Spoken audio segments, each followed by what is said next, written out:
Well, she's a dirty old day in the shop here, boys. We're working on this old CMP, and it's quite the behemoth. I'm loving working on this, to tell you the truth. It's not really much of a challenge at all so far. It's just a lot of nuts and bolts to take off. And I'm almost wondering, you know, I see what these are grade 5 bolts. I'm almost wondering if grade 5 back in 1940 were a little better than our grade 5s today. Because, man, these things, these seem to be very strong. And they don't rust the same. You just heat them up and boom, out they come. And they've been sitting for a long time like this. So, good quality stuff. I know I keep talking about that. They don't build them like they used to. You know, that kind of thing, right? Well, we've got this, I don't know what you'd call this, the windshield hoop assembly. That's what I'm going to call it here today. It's going to come off. Then I got the floor to take off in that back section there. So we've got most of these undone. I've also torn into the engine, well, done a little bit of stuff. I've taken the valve cover off, the oil pan cover, gone in through that, made sure everything looks good. So far so good. Ordered a new starter. I've got that, alternator, fuel pump, gasket kit. What else? Oh, a bunch of other stuff. Some brake parts. So we're just about good to go as far as starting that motor goes. Okay, we got it. Almost lost the finger. Look where it stopped. I'm touching. Nice. That would have left a mark. Oh my God. Look at that. Let's put that down right there. Oh, hey, Jamie, hop in. We're like, Mom and Pa, clamp it. Nice. Big windshield. Now there's some fellows on the Maple Leaf Up forum. It's a forum dedicated to restoring beasts like this and other Canadian military trucks. Maybe just take a look at this stuff here. This looks like it's been welded, and I don't think that's a factory weld, although I could be wrong. I'm pretty sure that since everything on this is kind of a modular style, or take it apart in the field and replace it, that somebody's gone ahead and welded that up. This windshield frame is a little split right here. They did a little bit of Mickey Mouse popcorn welding on that as well. So I'm not quite sure what to do about this yet. You know, should I rebuild this? I would. Cut that right off? Just get some round tube and redo it.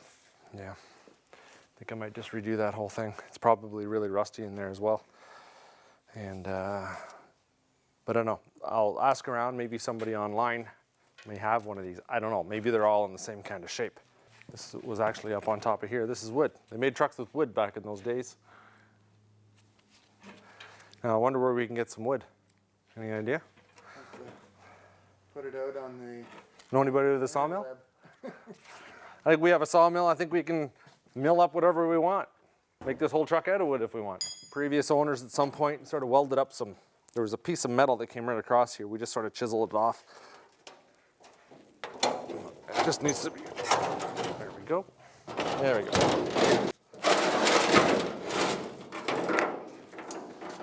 Now we want to be careful with this. This is our template to make a new one. I've seen worse online. You know, we're not going to really use this again, but we'll use all these, well, maybe this upper one we can use. The lower one doesn't exist. The lower one's not too good, but these little ribs here are really good. I could almost make a whole video on just how you remove bolts, old rusted bolts. Nuts and bolts, and you know, I mean, there are ways to do it. That one there that I just popped off, see, I went and I tried to take one out of here earlier. So there's an old countersunk screw on here. I can't really get onto that. And I tried to loosen it and it just spun. I went on the next one and I put it on tighten and I just brapped it and it just snapped off. That's one way to do it. Another way is heat. You know, you bog heat to it. Depending on where you can get to, whether you can get on the nut or on the head of the bolt, you can do that. Heat it up, nice cherry red. If it's a screw, there were a lot of screws on here. If this were a panhead type screw, and you know we rounded out that groove in there, so the slot, so you couldn't get the screwdriver in it. All you do is just take a grinding disc or a cutting disc, and you make yourself a new groove on that, and then you can get into that. Everything's groovy. Then everything's groovy. Many different ways, you know. This one here, it spins when I'm trying to get it off. Now, if I just stick something in there, I have a pickle fork. You know, if I jam that in underneath, it'll bring up tension on that screw, and maybe it'll give me enough on there that I can snap it too, but we'll see. That failing, cutting disc, grinder, you can use a cold chisel, you know, you can heat it up and bang it off. Many, many ways to get nuts and bolts off. Oh. Another one. I love that. Here's another way. We've got the old head here, that screw.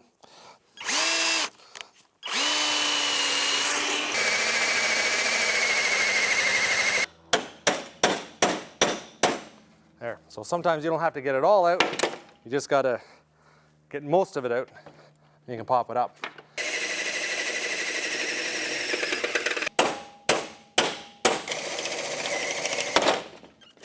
There we go. Now this floor,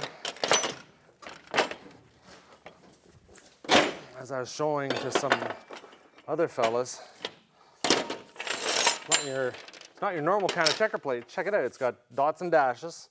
Apparently that wasn't used on very many models. So they probably just used what they could find at the time. You see that? I exposed that. It was all rusted material. The seat brackets or seat frames sit here, and they're made out of wood as well. And they just sort of sat there and collected water and moisture and really rotted this back part of this plate. I'm going to try to reuse it. I'm going to sandblast and see what's left of it. Since it's so unique, we don't want to get rid of it. Try to keep everything as original as we can.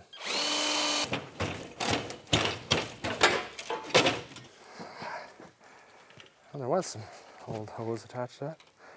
Hoser. Of course, I want this wood for a template. And there we go.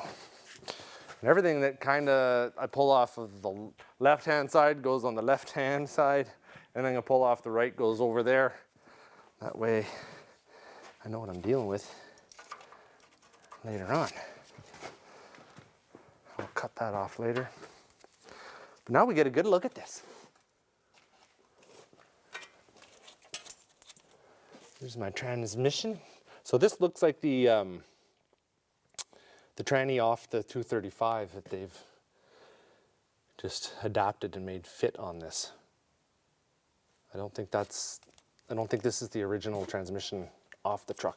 It's got a number on the side though. It says GM 591907. 591907. Take a picture of that. Nice. Oh, look at this. Original paint. Look at that. Now we know what color to do it. Yeah. I'm just looking at this hump right here on this cross member. Yeah, it's offset, eh? Yeah, it is offset. So maybe it is the Maybe the tranny and transfer out of the other machine. tranny and the motor are from the other one. I don't know.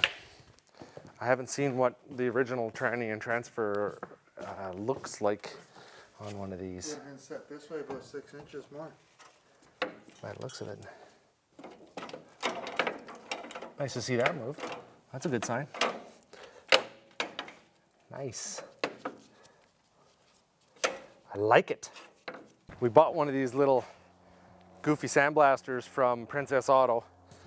Takes quite a while when you're doing something this big. On little parts it would be all right.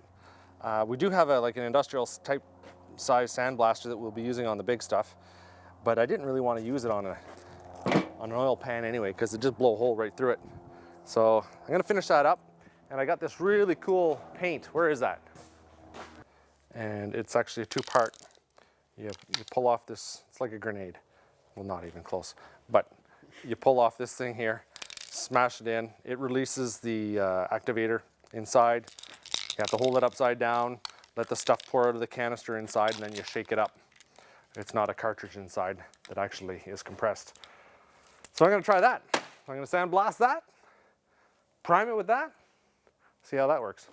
And So the next thing to do is I'm going to tear the box off, hopefully tomorrow.